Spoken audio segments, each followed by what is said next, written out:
Welcome to this Aztlander presentation, The White Bison Herd, a sacred tradition comes to Ohio, with Kari Noren-Hoshal.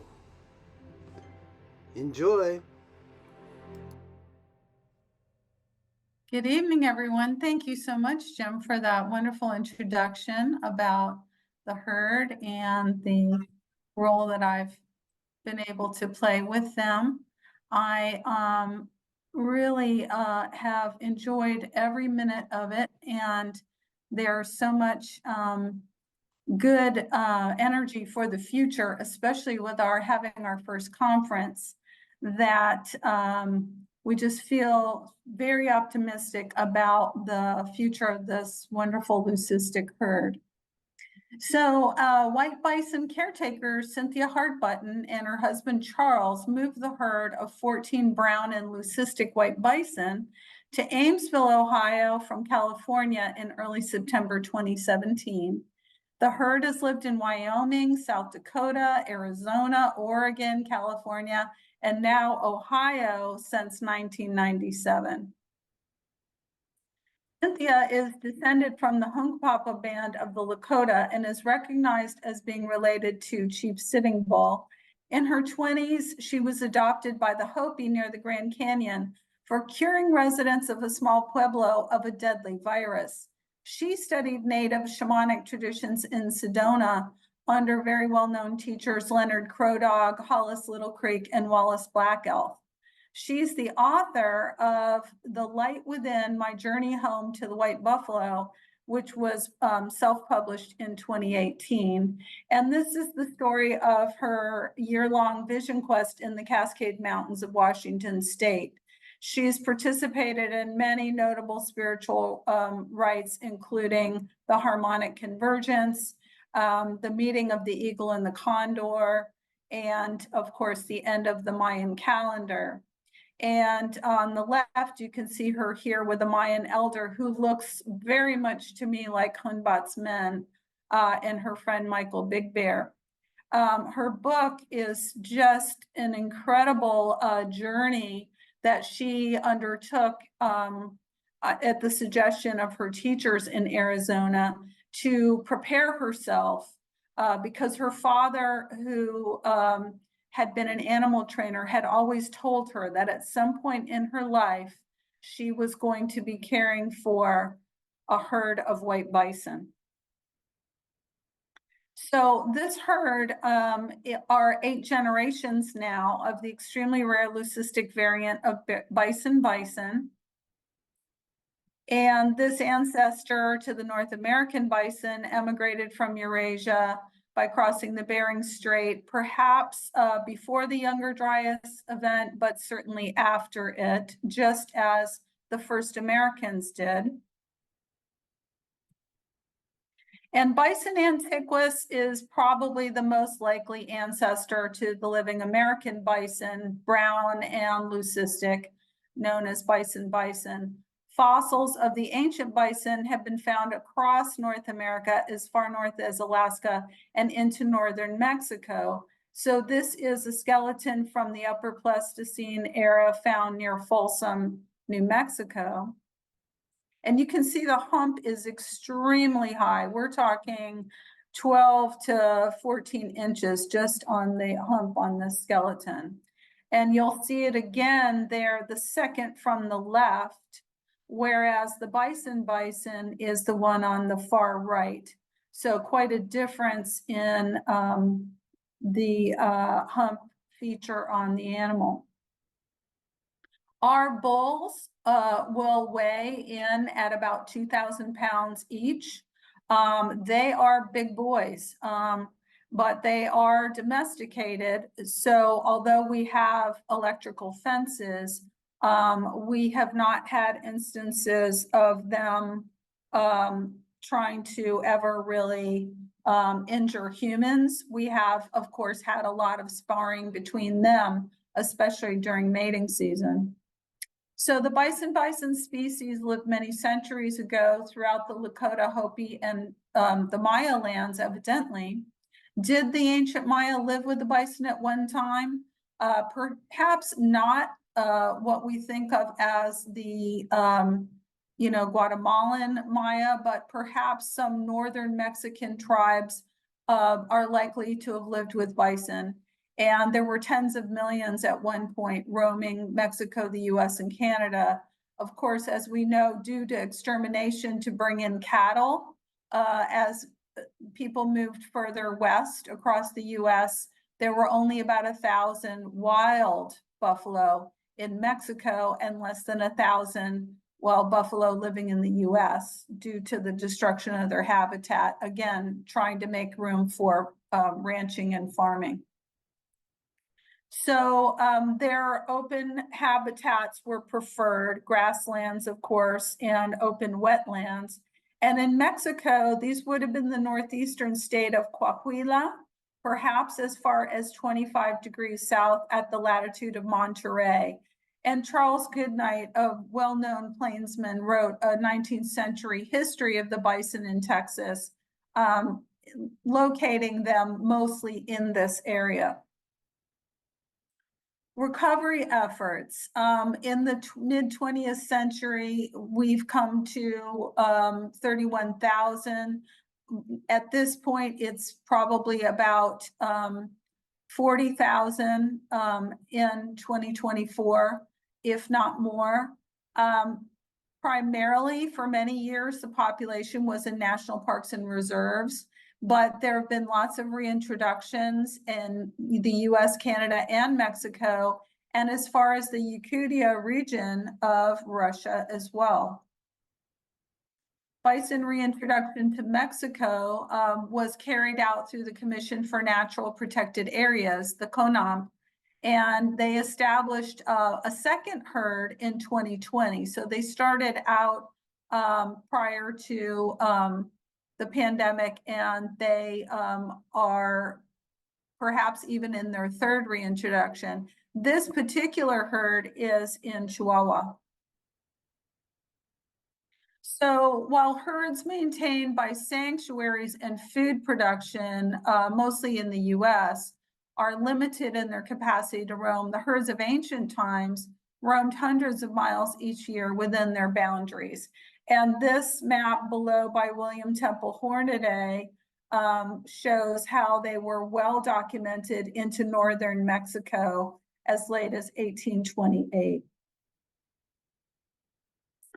Now, the migration route of the white bison herd started out in Wyoming, where the first white bison was born of two brown parents. They then moved with the original ranch owner to South Dakota and later to Arizona, very close to the Grand Canyon. And a double ticket was invented, a dual entry ticket was invented by Cynthia, the keeper of the white bison, such that people could go to the Grand Canyon and then come over to Sacred Mountain Ranch, where they could also see the white bison.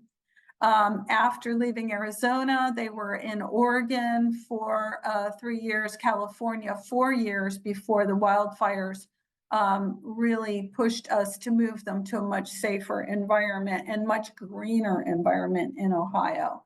So their migration forms what we call the sacred hoop of the white bison, and this is the medicine wheel shape with the 5 spokes. So white bison are a very rare leucistic anomaly of the bison genus, and their numbers are growing. Since the 1990s, individual white bison have been born on average every 1 to 5 years in the US, and as widely spread as Wisconsin, Texas, Wyoming, and Ohio. The incidence, as Jim mentioned earlier, is as rare as 1 in 10 million. You'll see here that the eyes are brown. They're not blue or pink as we would expect for a albino of any species, and their hooves are dark colored. The pads of their feet are dark colored. So similar to, let's say, a polar bear, they have a recessive gene that makes their coat a lighter color, but their other horns, hooves, eyes are just as a brown bison would have. So 3 original brown bison were purchased from the northwestern border of Texas and Mexico outside of El Paso in the early 1990s. It's interesting that there's this connection to Mexico with the white bison herd. And so the first white bison was born in 1997. Her name was Miracle Moon. And really what's so incredible is that she was very prolific herself, along with her female calves. They have birthed over 35 white bison since 1997. She was the matriarch, so they are a matriarchal species, living to be 19 years old, finally passing away in 2016 in Northern California. So when she was born to the rancher, Jim Riley, who raised cattle and bison for meat, he realized his life was going to be changing pretty quickly. So DNA testing was carried out. Jim Riley abandoned meat production and concentrated on showing Miracle Moon. And the story of her name is pretty interesting. She was born in the evening. The full moon was out. She was kicked by her father on birth. Don't know exactly how or why that happened, but that could be fatal to a baby bison. She landed, got up on her feet again, and started lowing at the moon itself. So that is the origin of her name. She was born to Big Mama, a very dark brown white bison who lived herself to be over 20 years old and did not pass until the herd was safely situated in Ohio. The first white calf born to Miracle Moon is Rainbow Spirit. And so Big Mama, Miracle Moon herself, and Rainbow Spirit were DNA tested at UNC Davis lab, and they were found to be 90% bison genus, which is the highest percentage possible of pure bison blood found in US born bison. So unlike white buffalo, in quotes, raised by canned hunting operations in the US, the white bison in our herd are not a combination of American bison and Charolais cattle. The difference can be seen at the DNA level, and as well in the 4 colors of the Native American 4 directions that the bison change to throughout the year. So they're white in the winter, yellow in spring. Here is Opie, Opal Mayan Spirit, in summer. So his cocoa brown, and he's losing his heavy winter coat. And then he will change to a reddish in the fall. Likewise, white bison are seldom born white. They're usually born a sort of roan reddish color, which will then fade to white after about 2 months. So what happened with the herd? At this point, there are 3 animals. Wanting to garner Native American support, Jim Riley and his wife moved Miracle Moon and the 2 white calves. That was Mandela Peace Pilgrim and Rainbow Spirit that you saw depicted, to South Dakota in 2001, where they really expected and hoped very naively to find some community support from the Lakota Nation. And they settled in the area of Custer in the Black Hills. But what Jim really didn't know was that the Lakota both revere and fear the white buffalo.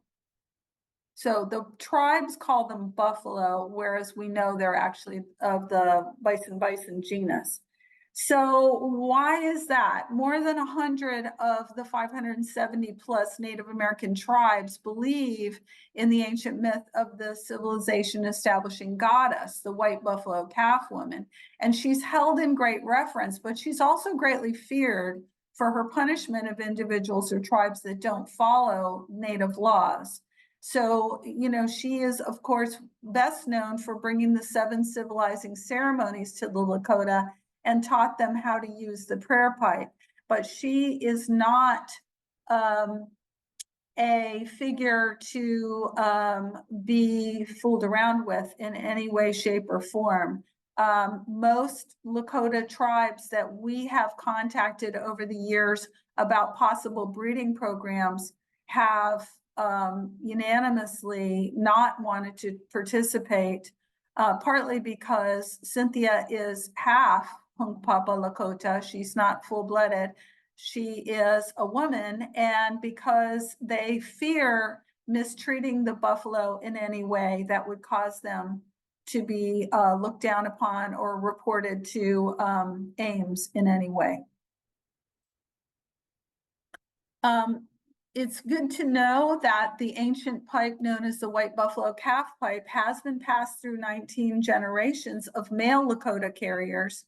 And it can easily be imagined then that the white buffalo calf woman pipe itself could date to as early as 1000 AD.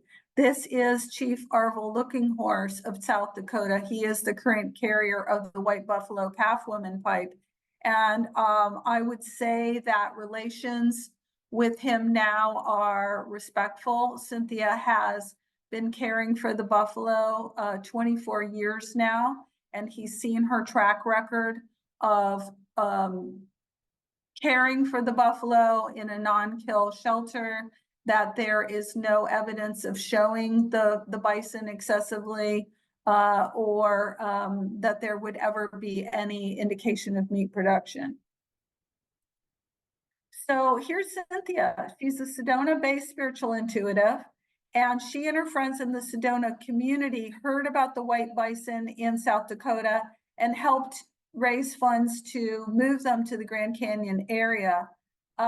Riley purchased a property called Spirit Mountain Ranch, and that's where the herd was very happily settled for almost 10 years.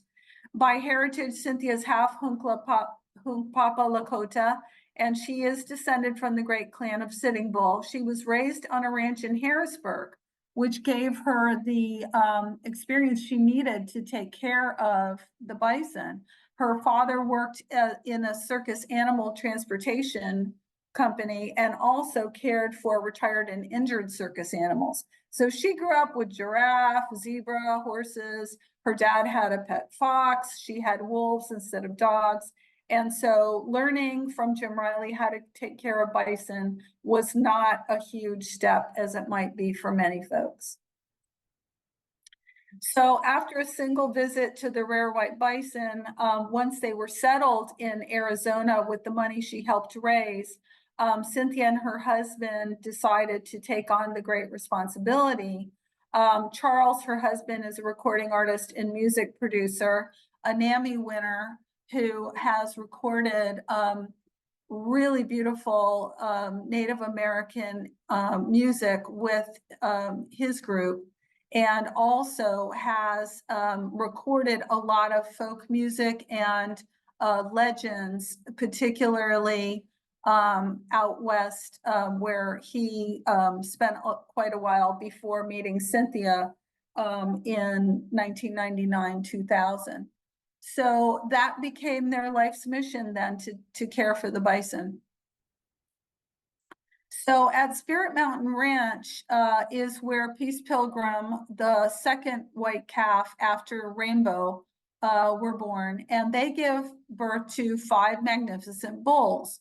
The bulls weigh in, some of them at over 3,000 pounds. I would say the average is more like 2,000. And in order, they're Arizona Spirit Thunder, who is a mix of Canadian mountain bison, woods bison as well. Chief Hiawatha, Lucky Star, and White Spirit, born in 2007. And 2 white females were born on the same day in 2008, Joyful and Be Happy Spirit. And this core group established the breed lines that continue, along with the introduction of several more Canadian woods bison bulls, Blackjack and Blackjack Jr. There are also several brown females born during that first really major generation, Sedona Spirit and Peacekeeper. Cynthia worked with some friends of hers that knew folks at Pendleton Woolen Mills. I don't know if any of you have seen the Chief Hiawatha Big Medicine blanket, but it was and still remains to this day in its second version in brown, a #1 bestseller for the Pendleton Woolen Mills Company. It has a feature of a selected number of blankets which incorporate the white bison hair into the weave. And originally, this blanket was inspired by a dream that Cynthia had with Chief Hiawatha Spirit, the beautiful bull here on this slide, asking her to take his hair for the blanket in order to bring warmth and comfort to humans, rather than his hide or his meat or his horns. The Chief Hiawatha Big Medicine blanket was originally green. It now comes in this beautiful chocolatey brown. And there are still a limited stock of the white bison hair blankets available from Cynthia directly.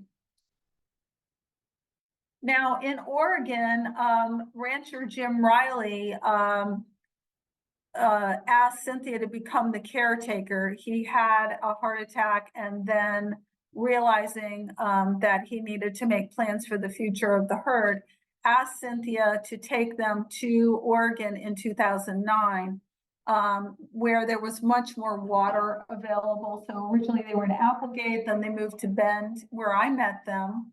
And like in the Grand Canyon, they really thrive in this high altiplano desert location. Very surprising, but it's a good location for them. You can see that the white bison calf on the right, Opal Mayan Spirit, was born truly white, whereas his sister Jade Love Spirit on far left and Silver Shield Spirit in the middle were born the more traditional reddish color. They were born on consecutive days, May 7th, 8th, and 9th. And these 3 white bison formed a new generation of leadership within the herd after those first magnificent bulls that were born in the early 2000s. So California, from Oregon, it became necessary eventually to move the herd because there just was not a ranch with reliable water available. We couldn't afford to be trucking in water. So Cynthia and Charles moved the herd to first San Miguel and then Upper Lake, California, in the north central part of the state. They lived there from 2014 to August 2017. Hay had to be trucked in, but we did have more availability of water. It was a very scenic area. I don't know if any of you have ever visited Upper Lake. It's Pomo Native American lands there, and we leased from a Mexican rancher. So in Upper Lake, there was a great event that took place. The white bison under Cynthia's care, and Cynthia's depicted here at our summer solstice gathering that we gave with the local Pomo community. The white bison don't just occupy the land. Invariably, there will be a community issue that will come up where they have lived, in which their notoriety, their beauty, their attraction can help bring people together to raise funds or to participate in events that will benefit Native American communities. So there was a really terrible genocide that took place in the 19th century near the ranch. We decided, after having driven by this plaque talking about how over 400 Pomo men, women, and children had been enslaved by ranch owners and then were shot themselves by the first dragoons who came to avenge the Pomo murderers of the 2 ranchers who had forced them into slavery. So the ghost dance was carried out with our great friend and nutrition expert, Gabriel Cousins. And that was the day of the solstice in 2016. So the goal was to liberate these 400 Pomo souls. And we had the great honor of having an amazing participant with us who had heard about the gathering.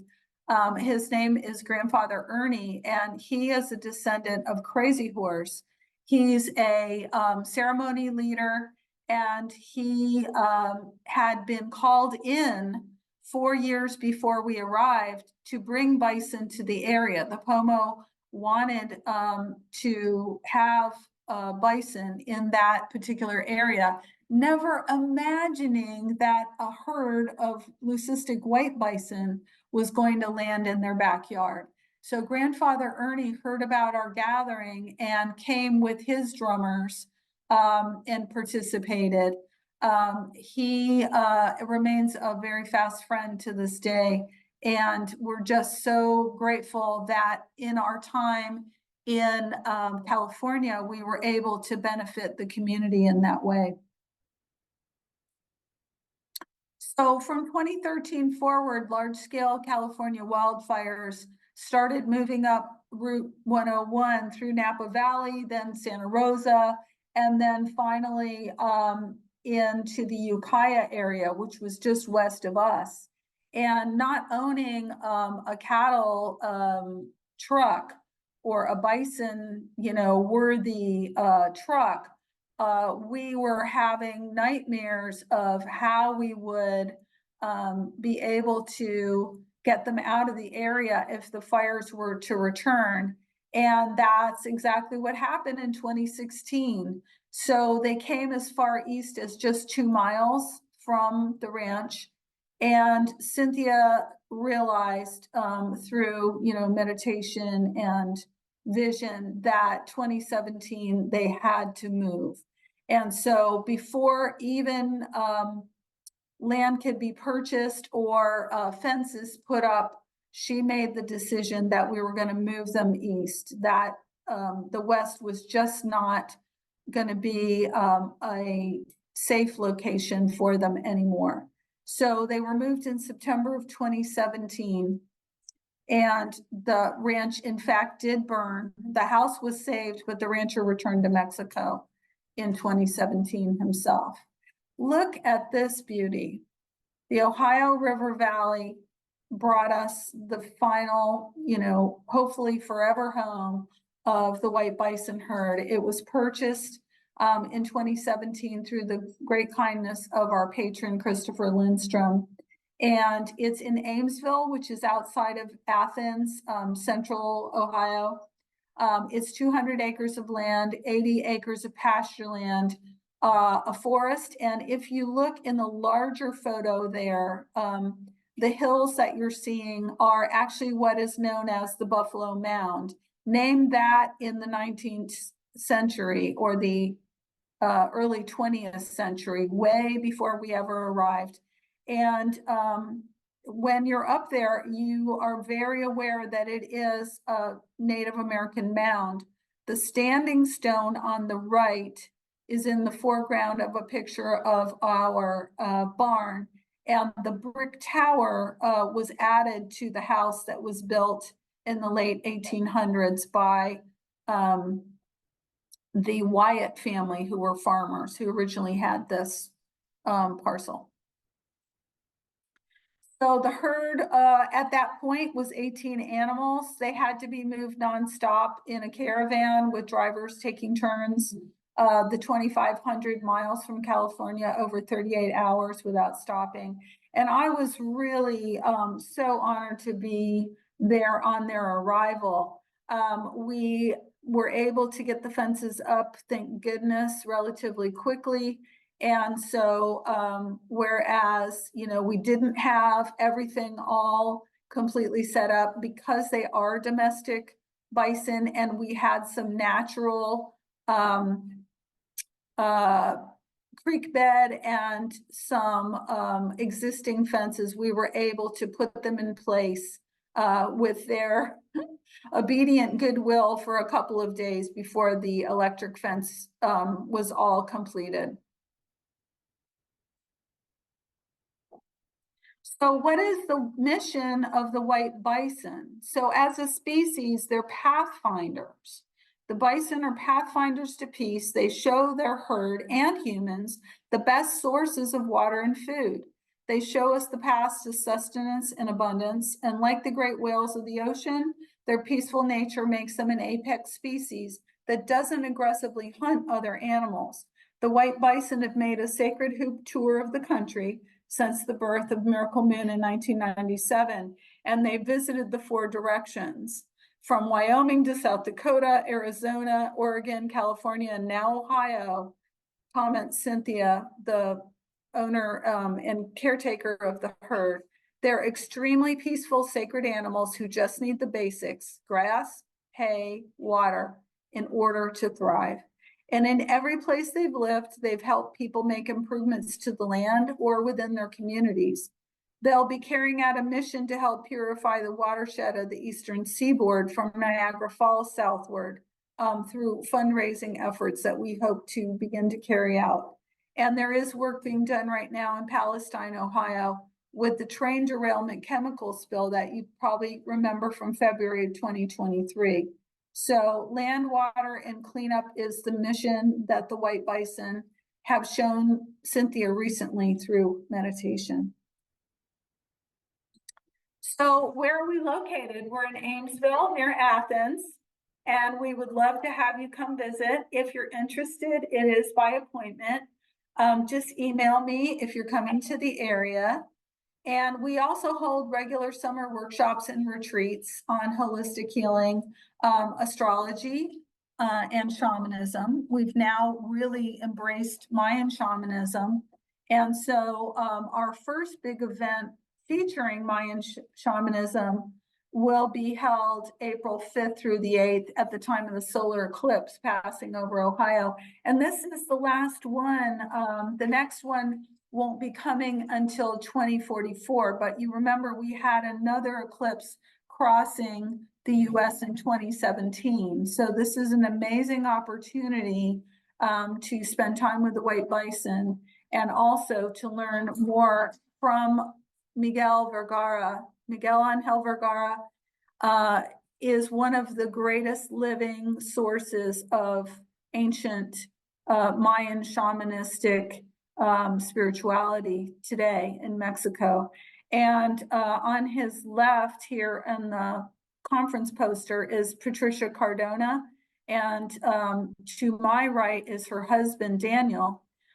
They are solar fire priests initiated by Hunbat's men, who wrote the famous books about Mayan spirituality for Barron Company that were published in the early 2000s, and our hosts, Cynthia and Charles.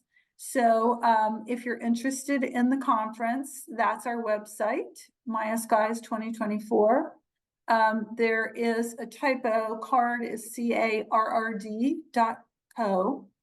and registration and everything takes place right on the website. So I really open it up now to any questions that y'all may have about the white bison herd. All righty, Kari, thank you. You want to quit sharing your screen? Okay. Oh, there's everybody. Here we are. And there you are.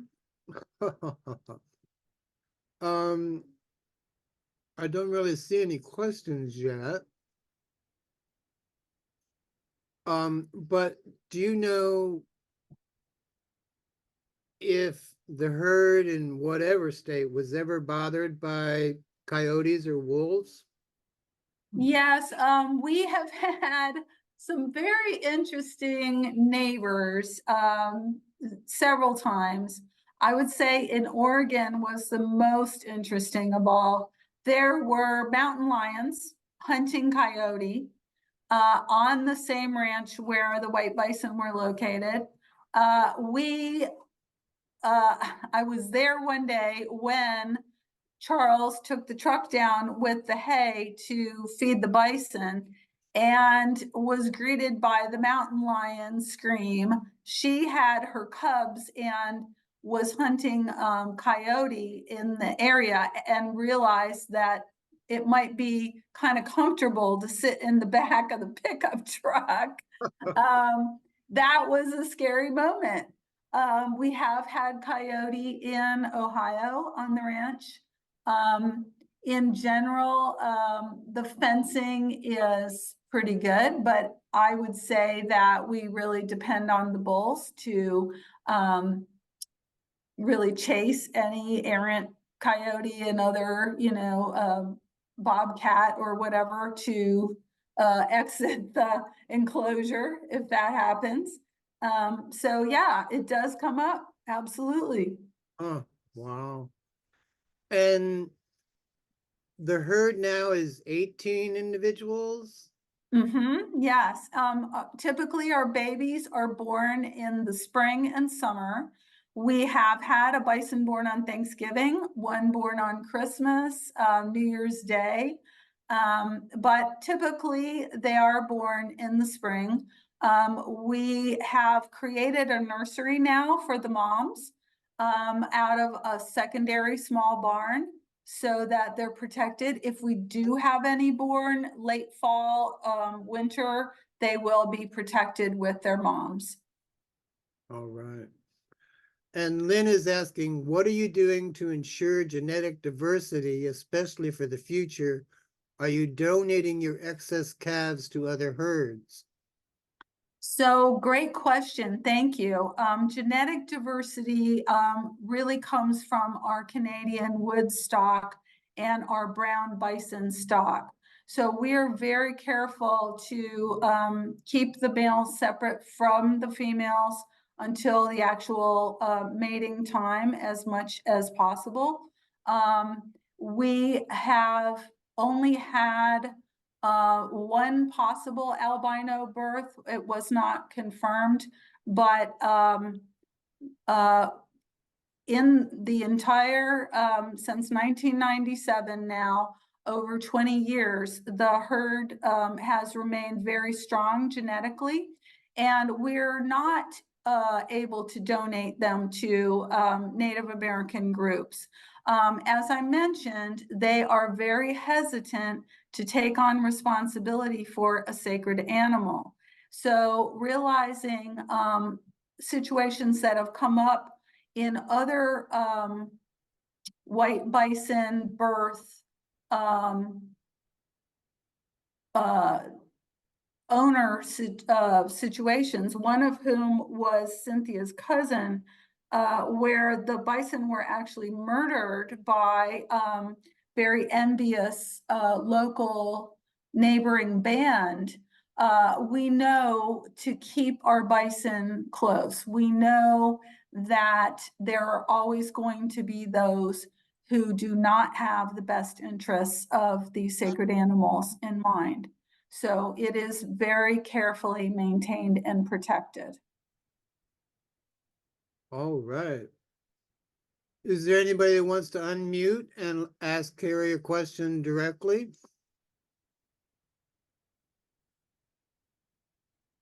I was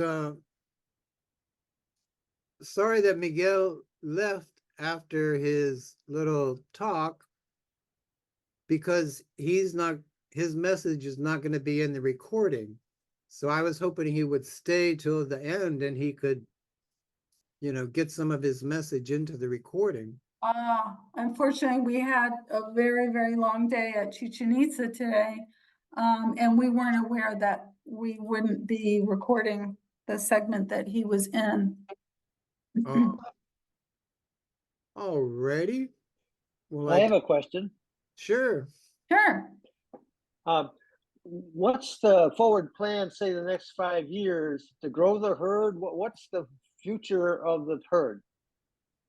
So the herd will eventually be located with a western location where they will be cared for by a group that has expressed great interest. They are a spiritual group. They are not Native American based. And we will maintain part of the herd in Ohio as well. We feel that by maintaining them in 2 locations, we ensure their safety as well. And we really do a lot of prayer work. And so we feel that we want to really be working on water and land projects in the east. And then we can also take on probably some projects benefiting the local tribes, primarily Hopi in the area out near Sedona, Arizona for the future.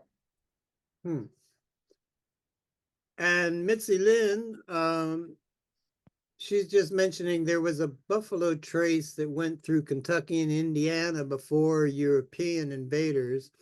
They crossed the Ohio River at Louisville and headed west through South Indiana, where she grew up. Oh, interesting. And there was one of the guys, is it Joel here tonight, who we had been conversing about this, and he lives in North Carolina, and I looked online and it said the last buffalo left, they used to roam through the east, but the last one was in like 1878 or something like that. Yes, they were exterminated in the east as, you know, settlers moved out west. So progressively, they no longer were living in Ohio, where there had originally been herds, and Indiana, as your participant just mentioned. Exactly. They used to exist in all states. Yeah. And Celesta's wondering, are the hybrid bison Charolais? Charloi? No, Charolais cattle are what is used, and you know, hand hunting is something that takes place in Africa, but is also known to take place in Texas on really big ranches. Charolais cattle are very white, they're very large, they have a beautiful coat. They are often crossed with regular bison, raised to be shot in a limited range location. And there are trophy hunters out there bagging what they call white bison, just as in South Africa, white lions are raised to be trophy shot. Now, the UK has completely move forward with legislation that will not allow white bison trophies of any kind to ever be brought in to England, Wales, or to Scotland. We don't have such legislation in the United States. So you can bet that there are a lot of trophy hunters in the US with white buffalo deadheads on their wall. Wow, amazing. Does anybody else have a question? And to clarify, our bison are either a cross between brown bison and white bison, or 2 brown bison. I can only think of 1 or 2 instances in which there was a white to white breed taking place. And those are the ultra whites. One of the bison that I showed earlier in the presentation, White Spirit, his nickname is Hollywood because he's just so absolutely gorgeous. Alrighty, well, Kari, thank you for this really interesting presentation. My pleasure. Thank you so much for inviting me on. Oh, yeah. Yeah, a couple of people have mentioned this is something different. And I go, well, I like something different every now and then. But I want to point out that the Aztlander covers all of the Americas. So to me, this is right up our line. This is something really nice, really special to be able to teach this history. I was amazed. And even putting your article in the March Aztlander, as I was putting it in and reading, I was like, oh my gosh, oh my gosh, oh my gosh. You did such a beautiful job with the whole issue. It was gorgeous. Absolutely gorgeous. And I encourage anyone who might even be interested in hearing Miguel Angel Vergara's presentations to join us. We have an online virtual pass to the conference. It's $80. It's going to be live. And you'll get all the recordings as well. Miguel Angel's presentations will be on the signs of the Mayan zodiac, of course, the 20-day signs. He's also talking about the ancient Maya and the connection to the Itza, or the Atlantean race. And prior to them, so the Itza are the fourth world race. Prior to them, the third world race of the Olmec or the Lemurians. And so there is really a lot of wonderful material to be gained from this. I call him a living treasure of Mayan knowledge. Wow. And Joel has a question. How does the white bison mix with your music training? Well, I would say that in my ethnomusicology studies, whereas I focused at that time on flamenco music, I have always been very, very interested in Native American music. So meeting Cynthia and Charles and being able to experience Charles' music, which is 4 members of his band are Native American. I just felt like I had the best of both worlds. I had the interest in, the Lakota and their traditions of the white bison, but also then the music. So yeah, thanks for asking. Charles Button, you can find on Amazon.com. And if you have any difficulty, you're interested in Native American music by Charles Button, just send me an email. All right. Well, thank you once again. And just coming up in future months, next month we have Janice Van Cleve, who will be talking about Yashkuk-Mo, the original founder king of the Copan dynasty. Then we'll have Keith Epic talking about ceramics at El Peru Huaca, the Maya site in the northern Petén, in May. And in June, we have Joel Gunn, who is with us tonight and asking a few questions.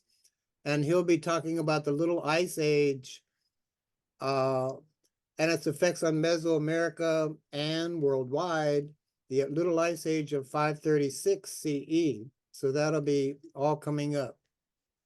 And it looks like questions have quit coming in. So with that, Kari, I certainly thank you for this wonderful presentation. Thank you, Jim. It's really been a pleasure. And I really am enjoying this community. I look forward to those presentations. They sound great. All right. So with that, everyone that's remaining, thank you for attending. And I will end the program now. Adios. Thanks for viewing this Aztlander presentation. And please subscribe to our YouTube channel. Also, please consider attending Maya Skies Conference 2024, April 5th through April 8th. The event features Kari Noren-Hoshal, Miguel Angel Vergara, and Patricia and Danielle Cardona. You can witness live presentations, teachings, and ceremonies with a virtual option available. And view the total eclipse on April 8th from the White Bison pasture.